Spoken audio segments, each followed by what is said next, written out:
There's a reason why you have no motivation to read books or make more money or hit the gym. It's probably because your dopamine levels aren't as normal as they should be. Every man who's made something of themselves, they understand this. They understood this principle of a dopamine detox. They understand that certain bad habits can have an effect on you and keep you being a loser. So I'm going to go over exactly what a dopamine detox is, how it changed my life and others before me, and how you can follow the same exact process to change your life for the better as well. First thing we have to understand is that you will die one day. I gotta tell you straight up. You will die one day. I will die one day as well. You can't waste any more time. The reason I say this is because we need to understand that time is limited. You can't waste any more crucial time with your bad habits. So you have to rewire your brain into enjoying good habits. That's basically what a dopamine detox is, right? Because you understand that certain bad habits affect your dopamine levels. And dopamine is basically the chemical that makes you want to go get something. It's the motivation before you actually going after something. So let's say I want to go drink alcohol, smoke weed, sleep with a random woman. Dopamine will give me that motivation to go and do it, but I'm using dopamine in a negative way. So the whole point of a dopamine detox is to rewire your brain and to use dopamine in a correct way. Why don't I have any dopamine to go read a book? Why don't I have any dopamine to go meditate? Why is it always the negative things? Because those negative things brings you so much dopamine, you can't say no to it. Your dopamine levels are just all over the place. And that's what a detox does. It resets it. So the whole point of this entire process is to rewire your brain into enjoying good habits again, is to enjoy journaling, reading,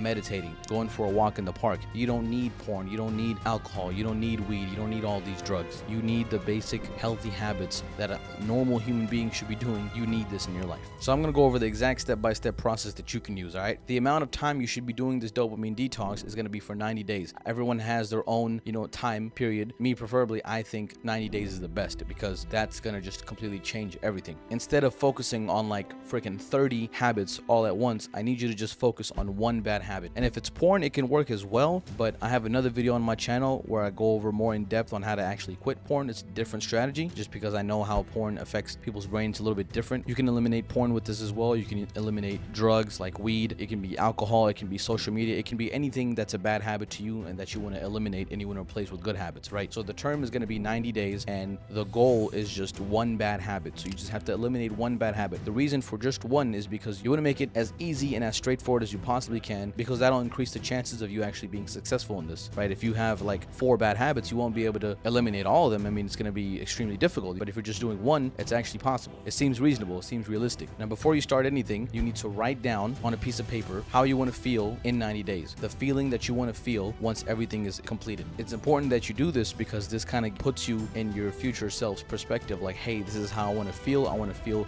amazing, or I want to be this type of person after this 90 days, and you're able to just focus on that only. Now, the next thing you do is you change your environment. So whatever it is you're trying to quit, find ways to change your environment around that. Don't be in that place. Don't be in a room alone by yourself when you know you're going to be tempted to do certain things, or don't have your phone on you all the time when you wake up in the morning because you know you're going to be tempted to scroll on social media, stuff like that. You change your environment, you change the places that you're in, and you change how easy it is to access these certain things, and it's basically going to make it more difficult for you to actually do the bad habit in the first place. The third thing you need to do is replace it with an easy to do good habit. This can be very easy. It doesn't have to be an amazing good habit. It can be something very easy. Don't make it something difficult. Like if you haven't been working out, don't replace it with working out. Replace it with something very easy, very simple, but it's a good habit. Literally anything. It can be like freaking walking in the morning or something. Something really easy, just so you have something to replace it with. And then the fourth thing you do is you tell your friends or an accountability partner, right? Let's say it's something that you don't feel comfortable sharing with all of your friends. You can tell just one person and be accountable for it because now you have an external consequence. Or if it's something that you're open about, you can tell majority of your friends, like, hey, post on social media, hey, I'm gonna be gone for the next 6 months now. Don't hit me up, bruh. And if you end up using social media again, they're gonna be on your ass and you'll be like, damn, I messed up. You guys are right. And it kind of helps. It's kind of like you won't want to do this bad habit because now it'll embarrass you and people will do almost anything they can to protect their respect. So that's kind of the mindset behind it. So if you follow these 4 steps, eventually you'll be able to reset your brain after this whole 90-day process, and then you do the same exact step-by-step strategy with another bad habit, because remember, it's supposed to be one bad habit at a time, so the next one could be a little bit more difficult. Start with the one that's the easiest to quit and work your way up.